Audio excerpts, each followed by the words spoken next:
السلام علیکم ورحمۃ اللہ وبرکاتہ۔ صدقہ فطر، جس کو ہماری زبان میں فطرہ بھی کہتے ہیں، تو صدقہ فطر کب نکالیں، کیسے نکالیں، کن کن چیزوں سے نکالیں، اور ایک آدمی کا صدقہ فطر کتنا بیٹھتا ہے، اور کن کن لوگوں کی طرف سے صدقہ فطر نکال سکتے ہیں، یہ ساری باتیں آج آپ جانیں گے اس ویڈیو کلپ کے اندر۔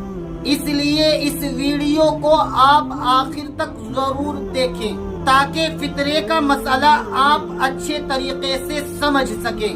میرے عزیز دوستو، رمضان کی عبادتوں میں سے ایک بڑی عبادت صدقہ فطر کا ادا کرنا بھی ہے، اس لیے ہمیں صدقہ فطر ضرور ادا کرنا چاہیے۔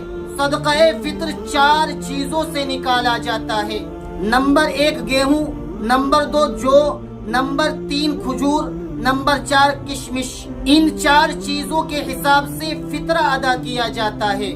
اگر آپ گیہوں سے اپنا فطرہ ادا کرنا چاہتے ہیں تو 2.25 کلو گیہوں ایک فطرے کی مقدار بیٹھتے ہیں، اور جو، کھجور اور کشمش یہ 3.5 کلو ایک فطرے کی مقدار بیٹھتے ہیں۔ یعنی اگر آپ جو سے اپنا فطرہ ادا کرنا چاہتے ہیں تو 3.5 کلو جو ایک فطرہ بیٹھتا ہے، یا آپ کھجور سے اپنا فطرہ ادا کرنا چاہتے ہیں تو 3.5 کلو کھجور ایک فطرہ بیٹھتا ہے۔ اور اسی طریقے سے اگر آپ کشمش سے اپنا فطرہ ادا کرنا چاہتے ہیں تو 3.5 کلو کشمش ایک فطرہ بیٹھتا ہے۔ ہمارے ماحول میں زیادہ تر گیہوں سے فطرہ ادا کیا جاتا ہے، حالانکہ ہونا یہ چاہیے کہ جن کو اللہ رب العزت نے مال و دولت سے نوازا ہے تو ان لوگوں کو کھجور سے، کشمش سے، یعنی جس کی قیمت زیادہ بیٹھتی ہو، اس سے فطرہ ادا کرنا چاہیے تاکہ غریب لوگوں کو زیادہ سہارا مل سکے۔ فطرے کے ادا کرنے میں چاہے تو آپ یہ چیزیں بھی دے سکتے ہیں، اور چاہے آپ ان کی قیمت بھی ادا کر سکتے ہیں۔ جس چیز کی بھی آپ قیمت دینا چاہتے ہیں تو اپنے علاقے کی جہاں پر آپ رہتے ہیں وہاں جو بازار میں اس چیز کی قیمت ہے اسی قیمت کا اعتبار کرتے ہوئے آپ اپنا فطرہ ادا کریں۔ مثال کے طور پر اگر کوئی شخص انڈیا کا رہنے والا سعودیہ عربیہ میں رہتا ہے اور وہ اپنا فطرہ ادا کرنا چاہتا ہے تو وہ سعودیہ عربیہ کے بازار کا جو ریٹ ہے اسی کے اعتبار سے اپنا فطرہ ادا کرے گا۔ ہندوستان کے بازار کا اعتبار نہیں کیا جائے گا اس کے لیے، تو جہاں بھی آپ رہتے ہیں وہیں کے ریٹ کا اعتبار ہوگا۔ صدقہ فطر بہتر یہی ہے کہ رمضان ہی میں ادا کر دیا جائے، ورنہ تو عید کے دن عید کی نماز سے پہلے اس کو ادا کر دیا جائے۔ اگر کوئی شخص عید کی نماز سے پہلے ادا نہیں کر پاتا تو وہ عید کی نماز کے بعد اس کو ادا کر دے، لیکن جو شخص عید کی نماز کے بعد اپنا فطرہ ادا کرتے ہیں تو ان کو ثواب کم ملتا ہے۔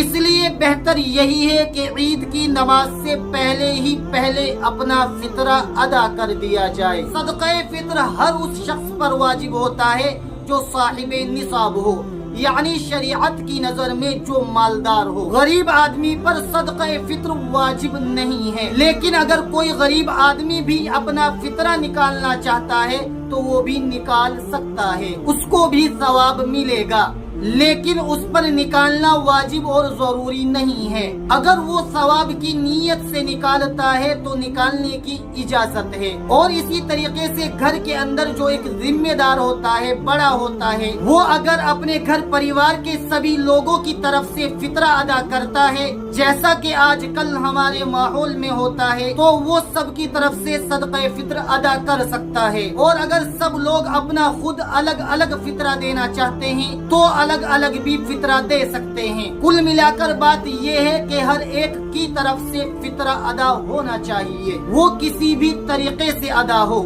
اور جب آپ فطرہ ادا کریں تو یہ بات اچھی طریقے سے ذہن میں رکھیں کہ آپ کا فطرہ غریب آدمی کو ہی پہنچنا چاہیے۔ اگر آپ نے اپنا فطرہ کسی غیر مستحق کو، یعنی کسی ایسے شخص کو ادا کر دیا جو غریب نہیں تھا تو آپ کا فطرہ ادا نہیں ہوگا۔ اس لیے فطرہ ادا کرنے سے پہلے اچھی طریقے سے تفتیش کر لیں کہ یہ شخص جس کو آپ فطرہ ادا کر رہے ہیں یہ فطرہ لینے کا مستحق ہے بھی یا نہیں۔ اور یہ بات بھی یاد رکھے صدقہ فطر ادا کرنے میں آپ پیسے بھی دے سکتے ہیں، کوئی چیز خرید کر بھی دے سکتے ہیں، یا کوئی کھانے پینے کا ساز و سامان بھی دے سکتے ہیں، لیکن بہتر یہی ہے کہ آپ پیسے ہی دے دیں تاکہ وہ اپنی ضرورت کو اپنے حساب سے پورا کر لے۔ امید کرتا ہوں کہ آپ یہ ساری باتیں اچھے طریقے سے سمجھ گئے ہوں گے۔ اگر پھر بھی آپ کچھ پوچھنا چاہتے ہیں تو آپ کمنٹ باکس میں اپنا میسج چھوڑ سکتے ہیں، انشاءاللہ میں اپنی طرف سے اس کا جواب دینے کی کوشش کروں گا۔